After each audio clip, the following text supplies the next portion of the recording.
and how-to on your self-hardening clay that you get with your kit for K-12. When your kit comes, you're going to have a bag of clay. It may look like this or it may not, but in any case, it's always going to be this self-hardening clay. When you get it, you're going to get a ton of clay. So you're really not going to need to use all of this clay. This is actually quite a bit of clay that you get.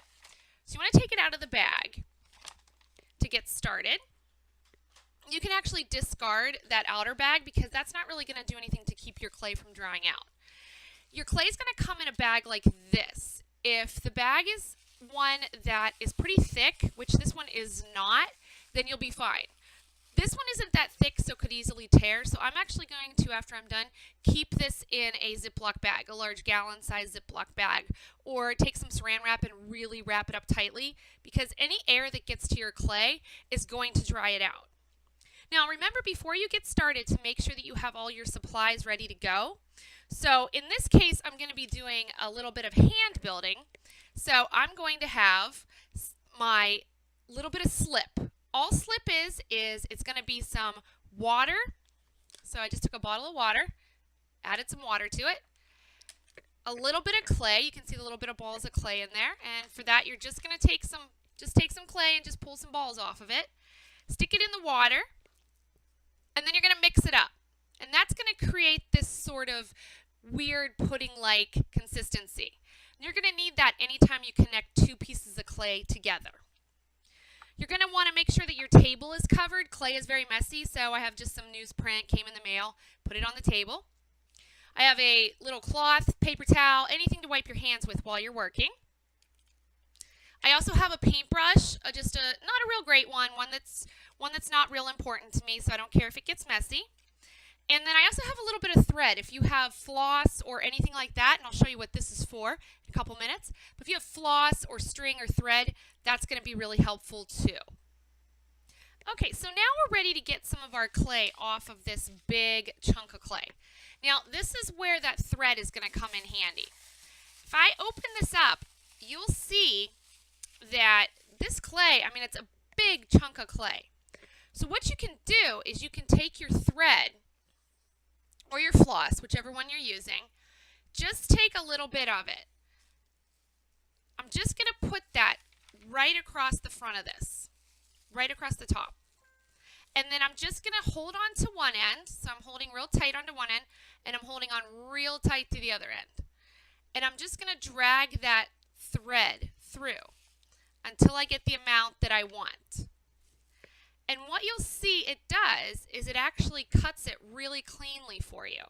So depending on how much you want, you're going to be able to use this thread to cut your clay a lot cleaner. Instead of trying to use a knife or something like that and trying to cut into this very wet clay, which is going to be really difficult to do. Okay, so once I have my piece of clay and I'm ready to start working, I'm going to be showing you first just a real basic coil build. So for that, I'm just going to make a ball. So I'm just going to roll out my ball of clay, just like, if you're playing with Play-Doh or something like that. And I'm just going to press it down. Now, I don't want this to get too thin, but I also want to watch how thick I leave it.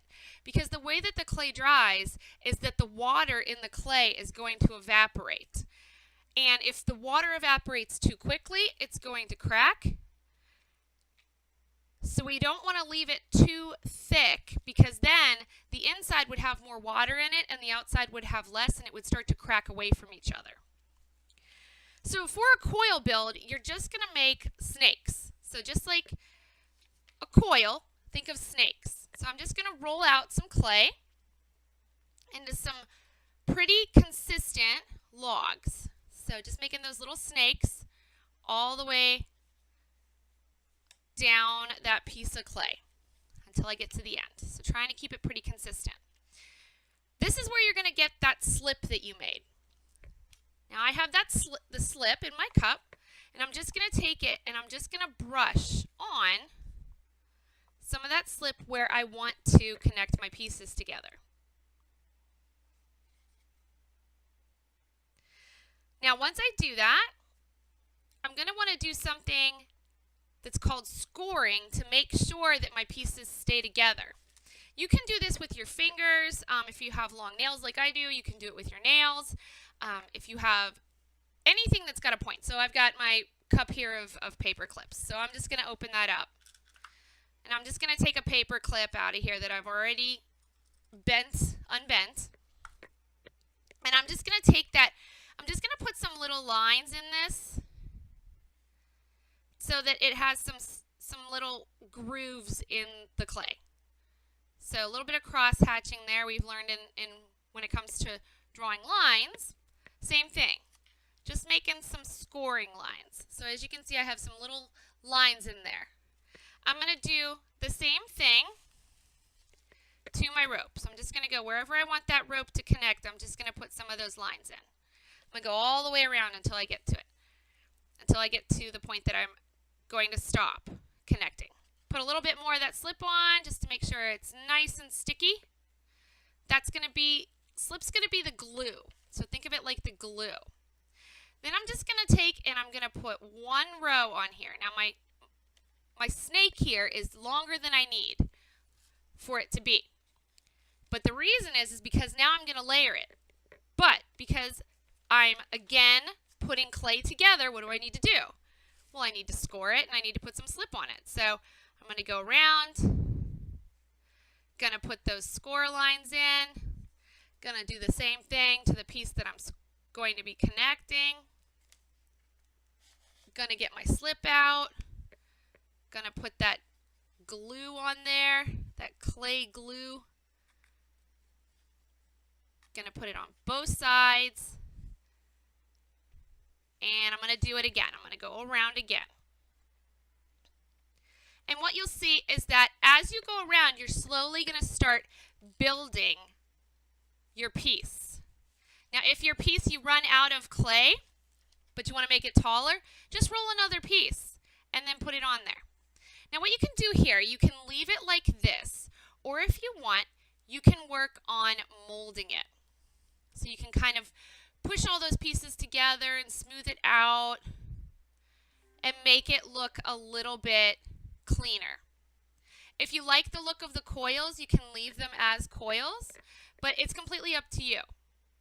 You can also use a little bit of that slip if you see a little bit of cracking and kind of smooth it out with that slip. Don't overuse the slip though, because it can make the clay very wet and then it won't hold its form anymore. So I'm just coming around here and I'm just smoothing that out as best I can. So just smoothing that out. Okay, so that's going to be your one way to hand build a piece.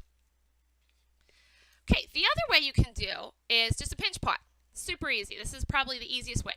Make a ball. Just roll out a ball, just like that. All you're going to do is you're going to push your thumbs into the center. So you're just going to put a dent in there. Then you're going to put your thumbs inside and you're just going to work your way around, pulling that clay away from the inside and pinching the sides at the same time.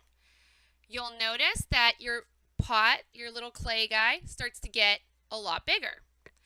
You can change the shape, kind of remold it as you're going around, but you're going to start to see it turn into a pot here. So we're just going to keep going around and around and around. You would then, again, just smooth out those lines, work on it a little bit more until you like how it's turning out. Okay, so there's two of our ways that we can make something. The last but not least, we also have the option of slab. Now this is going to be a little bit harder because this clay that I'm using here, this is a pretty soft clay. So it's going to be a little bit more difficult. You're going to need a support if you're going to decide to do this. So for this works really well for something that maybe you want to make a square. Now I have my paper clip again, going to come in handy here because I'm going to make this into a square shape. So I'm just going to pull away the extra pieces that I just cut away. And then what I would do, so this is my base, so I have my little square base. Then what I would need to do is just make some sides, so some walls for the side. For that, same thing, make a ball. And then you're going to press down, make yourself another square. You want to match it up so the sides are the same size. Cut those away. And you want that one side to be flat, so make sure the one side is flat. Now, because we're connecting again, we need to score and slip again. So we're going to score that edge. We're going to score where we're going to connect it. Going to put that slip on. Put the slip on the other side too. And then we're going to push that down. Now again, because this is a wet clay, I'm going to want to use something to hold it up. So I have the lid to my paper clips over here. And I'm just going to put that next to it. And I would just let that dry once I have all the 4 sides on. So once I have all 4 sides and I have something supporting, I'll be able to leave that to dry. Now what you want to remember when you're letting your clay dry is that you want the moisture to come out slowly. You don't want this moisture in here to come out quickly, because if the moisture comes out too quickly, it's going to crack. What you'll do then is you'll just put some plastic right over the top so that it dries slowly. You'll put the plastic over it. So if this were my plastic, this is my little hand cloth, but if this were the plastic, I would place it over it. A couple hours later, come back, just pull it up a little bit. So a little bit of air is getting in there and getting to my clay and pulling that moisture out. Next morning, come out, open it up a little bit more. Let it dry a little bit more. About halfway through the day around lunchtime, take it the rest of the way off. That should let your pieces dry slow enough that they won't crack. Now since we're going to be painting these, if you do happen to get some cracks, it's no big deal because you can paint them with your acrylic paint and that'll cover up any of those cracks that appear. So you want to try, if you're going to have any cracks that do appear, try to keep those to a minimum and only have small, tiny cracks that might appear. Hopefully none appear on yours. This is going to be just a basic overview. Also in your course, make sure that you do check out the clay building cheat sheet that I've loaded into your course. It's in the resources section. That also has all these directions in it. You can print it out and keep it by you while you're working.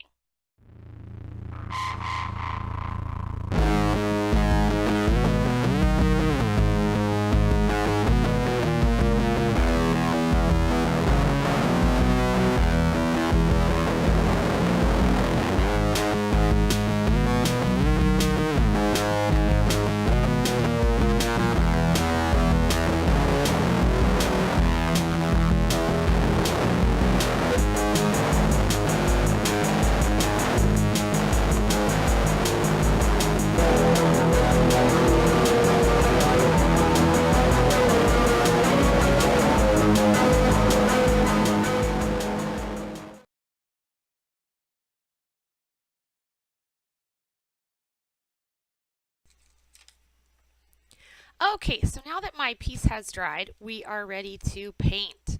So for this, we're going to be using our acrylic paints. Now remember, you really actually only need the 3 primary colors and you'll be good to go. So I have pulled out the vermilion, the ultramarine blue, and the lemon yellow. And I put those 3 onto my paper plate. Now you'll notice that some of them, when they come out, they might have a little bit of this goo on it. That is completely fine. That is just the sizing and the pigment have separated. So if you just mix it back up together, you'll be fine. It'll work just as well as it did before. If you use a paper plate like this, it works great because then if you need to mix any of the colors, all you have to do is take a little bit of one of the colors, put it onto the paper plate, scoop up a little bit of a different color, and put that right there with it. And whenever you mix those together, you will get the colors that you want. So if I want to make purple, I'm just going to mix some red and some blue. Once I have the colors that I'm looking for, I'm just going to come in and I'm going to paint my piece. So I'm just going to put some paint on there, just get whatever color it is I'm looking for. Going to come in here, I'm just going to do the whole thing, just keep going until I completely cover my piece with whatever color it was I was looking for. Recommend that you do a one cover of it. and then come back over and do your second coat. That way you'll get all those little nooks and crannies on your piece filled in.